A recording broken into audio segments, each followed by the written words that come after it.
Terpaksa aku harus mohon maaf kepadamu karena sudah terlalu berat beban yang kupikul di atas pundakku.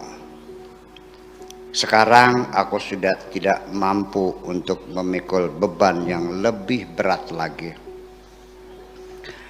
Orang yang meninggalkan dirimu, orang yang meninggalkan diriku pada saat aku sedang sangat membutuhkan. Mana mungkin ketika kembali aku percayai lagi. Baru saja rasa piluku sudah mulai berkurang sedikit. Ketika aku menemui seorang teman yang memberikan perhatian kepadaku. Engkau datang lagi dengan membawa sekuntum bunga mawar merah merekah seperti bibirmu sambil mengatakan, rinduku kepadamu semerah mawar ini. Aku jadi semakin bingung. Andaikan aku tidak berusaha untuk meningkatkan kesabaran dan berdoa kepada Tuhan, mungkin saja aku sudah menghembuskan nafas terakhir akibat tercekik menghadapi kenyataan. Sejak sekarang aku sudah tidak lagi mencari kebahagiaanku dalam dirimu. Andaikan tidak aku putuskan demikian, tentu nanti pada akhirnya aku akan sendirian. Alasanmu meninggalkan diriku yang pertama adalah karena situasi dan kondisi. Dapat aku maklumi, tetapi ketika alasan berikutnya karena takdir, akhirnya aku mengerti. Tidak ada jawaban lain kecuali aku harus belajar untuk melupakan dirimu. Bagiku, melupakan itu bukan persoalan yang sulit. Karena melupakan itu bagiku hanya merupakan latihan imajinasi untuk beradaptasi dengan realita yang ada. Karena melupakan itu bagiku hanya merupakan latihan imajinasi untuk beradaptasi dengan realita yang ada. Untuk melupakan dirimu tidak terlalu sulit. Tetapi ada sedikit kendala untuk mengobati bengkak di jantungku akibat kebohongan-kebohongan yang engkau lakukan dengan kesungguhan yang luar biasa. Akan tetapi yang paling aku khawatirkan, karena kekecewaanku yang sangat mendalam ini, bisa terjadi aku pergi melarikan diri dari diriku sendiri. Sekalipun demikian, aku berusaha untuk memaklumi saja. Dengan pertimbangan usiamu yang masih terlalu muda, mungkin karena belum banyak makan pengalaman dalam kehidupan ini. Nanti suatu ketika setelah banyak pengalaman dan engkau sudah mencapai tingkat kemanusiaan yang tinggi, kelak engkau akan dapat mengerti kesedihan hati seseorang sekalipun tidak mesti mengucurkan air mata di hadapanmu. Aku sendiri sebetulnya tidak mengerti kegilaan seperti apa. Kegilaan seperti apa yang sering mengetuk otakku, sehingga aku terdorong untuk mengunjungi tempat-tempat yang banyak menyimpan bayanganmu. Padahal aku sudah mengetahui dengan penuh kesadaran bahwa mengunjungi tempat-tempat itu hanya akan mengundang kenangan lama dan menambah rasa sakit di hatiku. Sebaiknya ketika engkau ingin pergi, tinggal pergi saja, sudah selesai. Tidak perlu membuat banyak alasan, apalagi dengan menyebut-nyebut kelemahanku. Sesungguhnya, wahai kekasihku, untuk melihat kehidupan yang sesungguhnya bukan hanya melihat yang mengambang dan nampak di atas permukaan saja, tetapi apa yang terkandung di dasar yang paling dalam. Bukan hanya yang terlukis di permukaan wajah-wajah yang cantik, tetapi apa yang tersimpan di dalam hati. Andaikan engkau pergi meninggalkan diriku dengan cara baik-baik saja, tentu akan kuantar dan akan kubukakan pintu untukmu, lantas kulepas engkau dengan baik-baik sambil melambaikan tangan dengan ucapan selamat jalan, dan pasti aku akan tersenyum.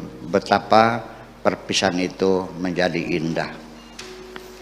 Belum tentu, wahai kekasihku, sikap tenang itu menunjukkan ada kesedihan. Juga belum tentu senyuman itu menunjukkan kesenangan.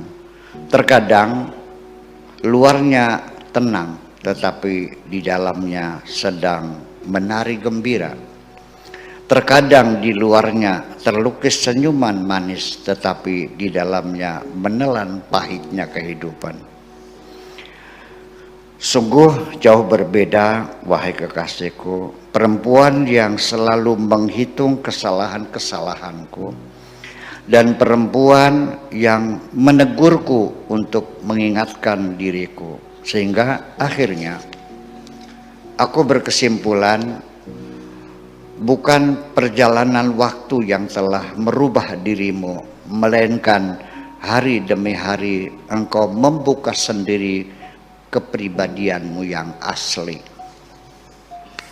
Sudah kukatakan berulang kali sejak dahulu, tidak usah menjerit-jerit dengan suara keras. Selagi aku mencintaimu, aku dapat mendengarkan degup jantungmu. Apa sebenarnya yang engkau inginkan? Lalu setelah itu engkau tersenyum lagi dengan mengatakan, apakah aku tidak punya hak untuk mengganggu dirimu, sekedar hanya untuk menyampaikan betapa aku merindukan dirimu. Engkau katakan demikian sambil memeluk diriku. Dengan perilaku seperti itu membuat aku semakin gila. Bahkan aku melihat sepertinya kehidupan ini telah berhenti. Tetapi ketika aku raba jantungku, ternyata masih berdegup. Akhirnya aku tersadar kematian yang sesungguhnya adalah ketika jantung sudah tidak berdegup. Untuk mengobati luka di hatiku, wahai kekasihku, terpaksa aku harus mengundurkan diri, karena dengan keberadaanmu di sampingku hanya akan semakin menambah luka di hati. Keberadaanku sudah tidak ada harganya lagi. Iblis itu tidak terlalu jahat amat, seperti diceritakan nenek moyang kita zaman dahulu. Seringkali kita manusia lebih canggih dari iblis. Di tengah aku sedang bertengkar dengan sengitnya, tiba-tiba istriku datang tanpa aku duga, sambil bertanya agak keras, "Sudah kau nikahi perempuan ini?" Ku jawab, "Belum," dengan suara berat. Tenggorokanku seperti terselak duri ikan. Tanganku dituntun istriku. Aku pun menyerah seperti keledai dicongok hidungnya. Istriku mengomel sepanjang jalan, tetapi telingaku tidak dapat mendengar apapun, kecuali mataku yang berkunang-kunang. Sampai di rumah, aku disuruh duduk di kursi, dan istriku berdiri tegak di depanku sambil bertolak pinggang, lalu menudingkan jari telunjuknya ke arah hidungku. "Wahai suamiku yang teramat setia luar biasa, telah aku